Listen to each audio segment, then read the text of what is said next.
Assalamualaikum warahmatullahi wabarakatuh. Kami dari kelompok 8 ingin mempresentasikan tentang analisis butir soal dalam asesmen bahasa. Kelompok kami terdiri dari Nias Naini, kemudian saya sendiri, Muhammad Agus, dan yang ketiga ada Aprilia Caesar. Kemudian langsung ke materi.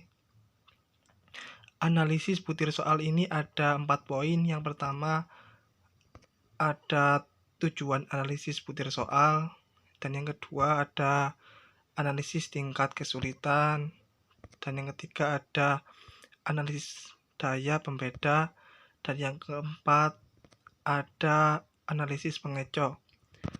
Kemudian kita bahas yang pertama dulu, tujuan analisis butir soal.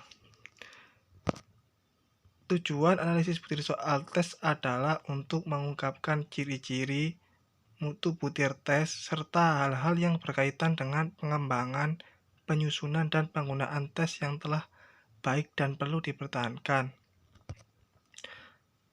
Kemudian menurut Ari Kunto tahun 1999 halaman 205, faedah mengadakan analisis butir soal adalah yang pertama, dapat diidentifikasi butir-butir soal yang jelek. Yang kedua, dapat diperoleh informasi yang akan dapat digunakan untuk menyempurnakan soal-soal untuk kepentingan lebih lanjut. Yang ketiga, dapat diperoleh gambaran secara selintas tentang keadaan tes yang kita susun. Kemudian, menurut Silverius tahun 1991 halaman 176 sampai 177 mengemukakan tentang fungsi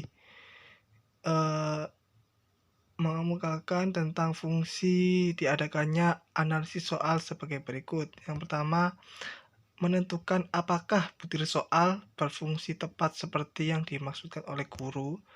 Yang kedua, umpan balik bagi siswa mengenai penampilannya dan merupakan dasar untuk diskusi kelas.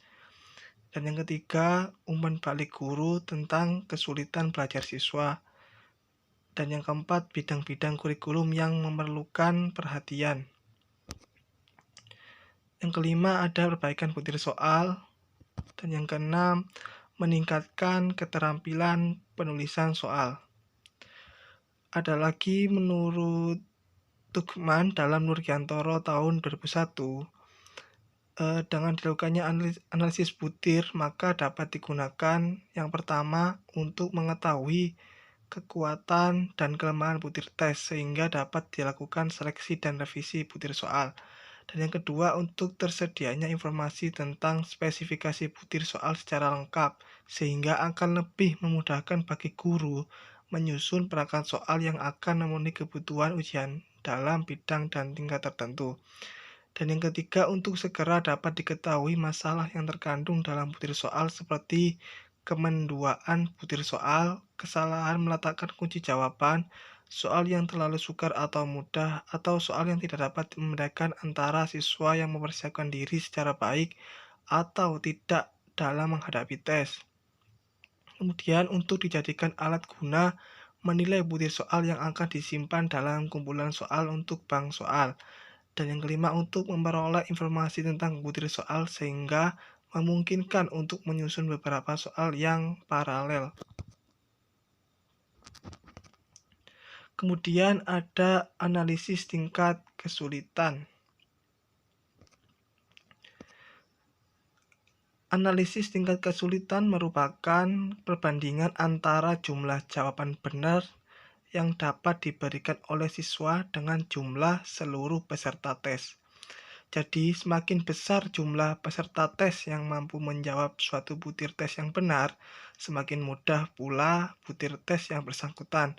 Demikian pun sebaliknya, ada beberapa pertimbangan dalam menentukan proporsi jumlah soal kategori mudah, sedang, dan sukar.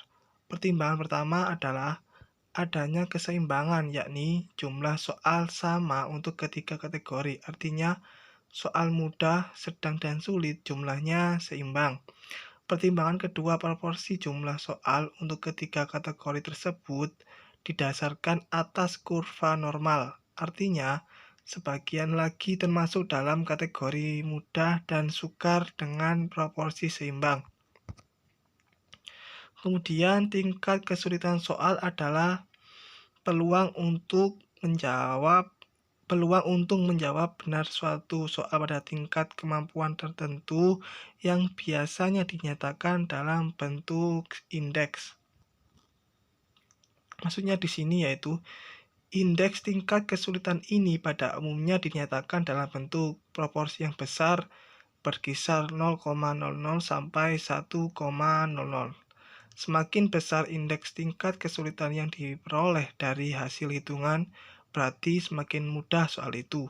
Suatu soal memiliki tingkat kesulitan 0,00, artinya bahwa tidak ada siswa yang menjawab benar. Dan bila memiliki tingkat kesulitan 1,00, artinya siswa menjawab benar. Perhitungan indeks tingkat kesulitan ini dilakukan untuk setiap nomor soal yang bersangkutan. Kemudian ada tingkat kesukaran butir soal memiliki dua kegunaan. Yang pertama, kegunaan bagi guru.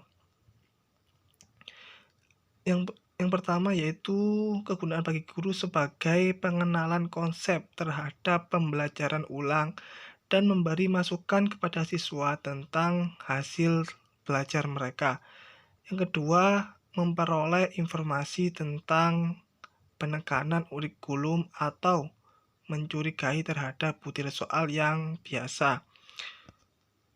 Kemudian kegunaan bagi pengujian serta pengajaran. A. Pengenalan konsep yang diperlukan untuk diajarkan ulang. B. Tanda-tanda terhadap kelebihan dan kelemahan pada kurikulum sekolah. C. Memberi masukan kepada siswa. Dan D. Tanda-tanda kemungkinan adanya butir soal yang sama. Kemudian ada untuk menghitung taraf kesulitan soal dari suatu tes dapat menggunakan rumus sebagai berikut.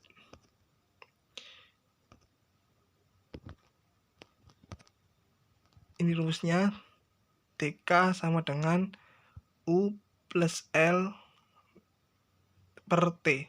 Artinya keterangannya gini.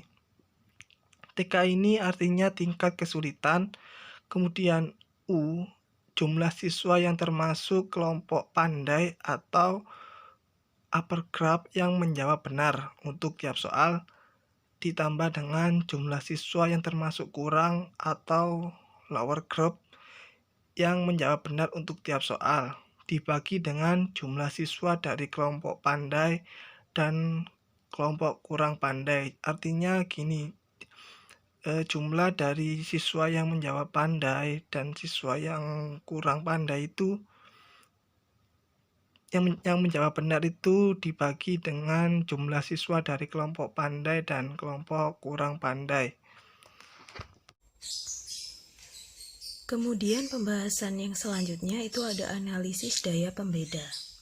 Daya pembeda atau tingkat diskriminasi adalah ciri atau butir tes yang digunakan untuk membedakan peserta didik yang sudah menguasai kompetensi dengan peserta didik yang belum atau kurang menguasai kompetensi berdasarkan kriteria tertentu. Dasar dan acuan pertimbangannya adalah logika, bahwa peserta tes dari kelompok atas seharusnya dapat menjawab dengan benar yang lebih banyak daripada kelompok bawah. Semakin tinggi daya pembeda suatu butir tes, maka semakin tinggi pula kemampuannya untuk membedakan peserta yang pandai daripada yang kurang pandai. Daya pembeda suatu tes dapat dihitung dengan menggunakan rumus DP sama dengan U dikurangi L dibagi setengah dikali T. Nah, DP di sini itu diartikan sebagai daya pembeda yang dicari. Kemudian U merupakan jumlah siswa yang termasuk dalam kelompok pandai yang mampu menjawab benar untuk tiap soal. L merupakan jumlah siswa yang termasuk kurang mampu dalam menjawab benar untuk tiap soal. Sedangkan T merupakan jumlah siswa keseluruhan. Daya pembeda itu dapat dilihat melalui besar kecilnya angka indeks diskriminasi item. Nah, angka indeks diskriminasi item ini merupakan sebuah angka yang menunjukkan besar kecilnya daya pembeda yang dimiliki oleh sebutir item. Dalam hal ini, jika sebutir item memiliki angka indeks diskriminasi item dengan tanda positif, maka hal tersebut menunjukkan bahwa butir item tersebut telah memiliki daya pembeda. Artinya, bahwa siswa yang termasuk kategori pandai lebih banyak menjawab dengan betul daripada butir item yang bersangkutan. Sedangkan siswa yang termasuk kategori kurang pandai atau tidak pandai lebih banyak menjawab salah. Nah, di analisis daya pembeda ini juga mempunyai manfaat.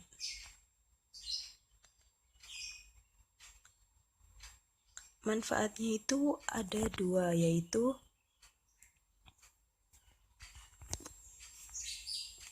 untuk meningkatkan mutu setiap butir soal melalui data empiriknya. Yang kedua, untuk mengetahui seberapa jauh setiap butir soal dapat mendeteksi kemampuan siswa.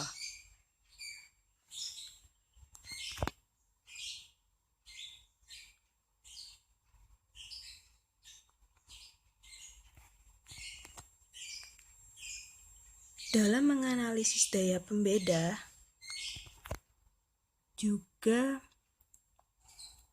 dapat ditempuh melalui langkah-langkah mengurutkan skor yang diperoleh peserta tes dari skor tertinggi sampai dengan skor terendah. Kedua, menetapkan sebanyak 27,5% dari jumlah peserta tes dengan perolehan skor tinggi. 27,5% peserta tes dengan skor rendah. Sisanya disebut dengan kelompok tengah. Langkah ini dilakukan jika jumlah peserta tes relatif besar, tetapi jika hanya sedikit cukup dibedakan atas kelompok dan kelompok bawah. Menganalisis jawaban benar atau salah per butir soal peserta tes. Analisis ini hanya dilakukan terhadap jawaban peserta tes kelompok atas dan kelompok bawah.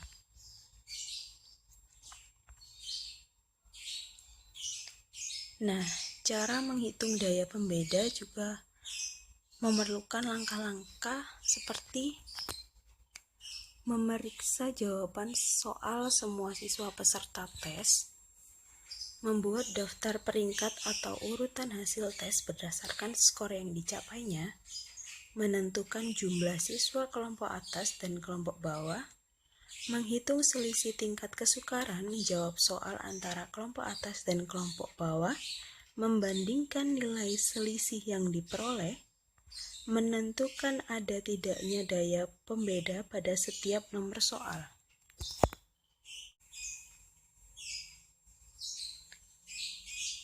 Kemudian ada analisis pengeco yang akan dijelaskan oleh rekan saya. Selanjutnya, analisis pengeco merupakan opsi-opsi yang bukan merupakan kunci jawaban, yakni jawaban yang benar.